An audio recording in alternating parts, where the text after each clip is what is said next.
तौबतुन्नसू। ये नज़ीर अहमद का नावल है जो 1877 में शाये हुआ। तरतीब के एतबार से तीसरा नावल है। ये नावल इनका शाहकार नावल कहलाता है।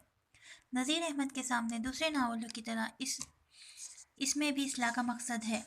तौबतुन्नसू उर्दू नावल की तारीख में बुनियादी अहमियत का हामिल है और बाद मुहक्किकीन इसे इस एतबार से पहला नावल करार देते हैं कि इसमें फ़नी तौर पर नावल के अनासिर मिलते हैं। प्लाट, किरदार निगारी, मुकालमे और ज़बान व बयान हर लिहाज से ये दिलचस्प नावल है। इसका मरकज़ी ख़याल एक अंग्रेज़ी नावल निगार डेनियल डीफो के मशहूर दी फैमिली इंस्टेकर से माखूज़ है। इस नावल के ज़रिए नज़ीर अहमद ने ये वाज़ेह करना चाहते हैं कि औलाद की महज तालीम ही काफ़ी नहीं, बल्कि इसकी तरबियत का पूरा ध्यान देना चाहिए और दुनिया के साथ दीनवी तालीम भी बेहद ज़रूरी है और इसके लिए वालिदैन को अपना किरदार भी मिसाली बनाना होगा, तभी औलाद पर तरबियत का अच्छा असर होगा।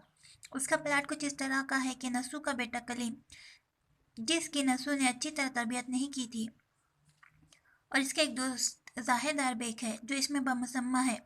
दिल्ली में हैज़े की बीमारी फैली और नसू इस बीमारी में गिरफ्तार हो जाता है और मौत करीब दिखाई देती है। इस दौरान वो ख्वाब देखता है कि हश्र का मैदान पपा है और सबका हिसाब किताब चल रहा है, लेकिन नसू का अमलनामा बिल्कुल खाली है। आँख खुलती है तो अपनी ज़िंदगी का शुक्र अदा करता है और अपने ख़ानदान की इस्लाह का बीड़ा उठाता है, लेकिन इसका बेटा कलीम इसका मुखालिफ बन जाता है और किसी तरह राह रास्त पर नहीं आता और नाराज़ होकर अपने दोस्त मिर्ज़ा ज़ाहिर बेग के घर चला जाता है, लेकिन वहाँ जाकर इसे रुसवाई के सिवा कुछ नहीं मिलता और ज़ाहिर बेग का दिखावा व ज़ाहिरी बनावटें सामने आ जाती हैं और फिर कलीम फ़ौज में भर्ती हो जाता है। कुछ दिनों बाद ज़ख्मी होकर मर जाता है। नज़ीर अहमद ने इस नावल में नसू को अपना हीरो बनाया है और इसका उन्वान भी नसू के नाम पर रखा है, लेकिन बाद नाक़िद कलीम को इसका असल किरदार मानते हैं क्योंकि इसमें ज़्यादा जाज़बियत व वाक़ियत नज़र आती है।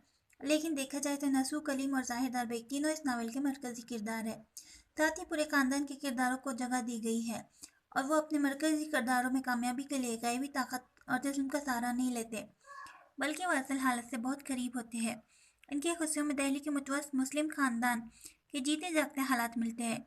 इस नावल में नसू एक जिम्मेदार किरदार है और अपने ख़ानदान का सरबराह। इबरतनाक ख्वाब देखने के बाद उसे इस दुनिया से नफरत हो जाती है और अपनी तमाम जिंदगी इस्लाह के मकसद के लिए गुजार देता है। इसके बेटे कलीम का किरदार अपने अहद के बिगड़े हुए लाड प्यार में पले नौजवान का है, जो कि शतरंज, ताज, चूसर, कबूतरबाजी, पतंगबाजी के साथ साथ शेर व शायरी और फ़नून लतीफ़ा से भी दिलचस्पी रखता है। इसके दोस्तों में ज़ाहिर बेग जैसे लोग हैं जो कि सिर्फ दिखावे के इंसान हैं। इसके किरदार निगारी में नज़ीर अहमद ने बड़ी महारत का सबूत दिया और इसे बना सवार का मज़ाहिका खेज़ अंदाज में पेश किया है। इसका हुलिया व मज़े ले लेकर बताते हैं। ज़ाहिर बेग अपने अज़ार बंद में चाबियों का एक बड़ा गच्चा लटका कर चलता है, जो कि ज़ाहिरी दिखावे की अलामत है। इस नावल के दूसरे किरदार फहमीदा, सलीम, हमीदा सभी इसमें बमुसम्मा है, जैसे कि नज़ीर अहमद के नावलों की खुसूसियात है। इस नावल का मौजू भी मजहबी है। तो प्लीज़ वीडियो को लाइक कीजिए, शेयर कीजिए, सब्सक्राइब कीजिए। ये था मुख्तसर सा जायज़ा नावल तौबतुन्नसू के बारे में। अगर आपको वीडियो पसंद आया है तो प्लीज़ लाइक कीजिए, शेयर कीजिए, सब्सक्राइब कीजिए। मिलते हैं नेक्स्ट वीडियो में, तब तक के लिए अल्लाह हाफिज़।